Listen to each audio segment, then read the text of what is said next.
ఎన్నికల పోలింగ్ ముగిసిన తర్వాత ఆంధ్రప్రదేశ్ రాజకీయాల్లో ముఖ్య నాయకులందరూ విదేశాలకు వెళ్లిపోయారు. ఎన్నికల సందర్భంగా అందరి బుర్రలు వాచిపోయాయి. రిలాక్స్ అవటం కోసం కావచ్చు, వైద్య పరీక్షల కోసం కావచ్చు, ఇతర కారణాల వల్ల కావచ్చు, ఎవరికి వారు విదేశాల బాట పట్టారు. తెలుగుదేశం అధినేత చంద్రబాబు నాయుడు కుటుంబ సమేతంగా అమెరికా వెళ్లారు.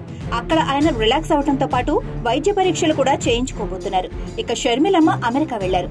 జగన్ అయితే లండన్, స్విట్జర్లాండ్ టూర్ వెళ్లిపోయారు. ఇక మిగిలింది జనసేనాధిపతి పవన్ కళ్యాణ్. పవర్ స్టార్ కూడా ఈ ఎన్నికల సందర్భంగా హార్డ్ వర్క్ చేశారు. ఇక ఫలితాలు వెలువడేది జూన్ తర్వాత. ఆయన ఫుల్ బిజీ. అందుకే ఆయన కూడా రిలాక్స్ కావడానికి విదేశం వైపు చూస్తున్నట్లు సమాచారం. ఈసారి అటో ఇటో ఎటో కాకుండా తన భార్య అన్నా లెజ్నేవాతో కలిసి తన అత్తగారి దేశమైన రష్యాకి వెళ్లడానికి ప్లాన్ చేస్తున్నారట. మన అత్తారింటికి దారేది స్టార్ ఇప్పుడు అత్తగారింటికి వెళ్లే దారిలో ఉన్నాడు. భలే ఉంది కదూ.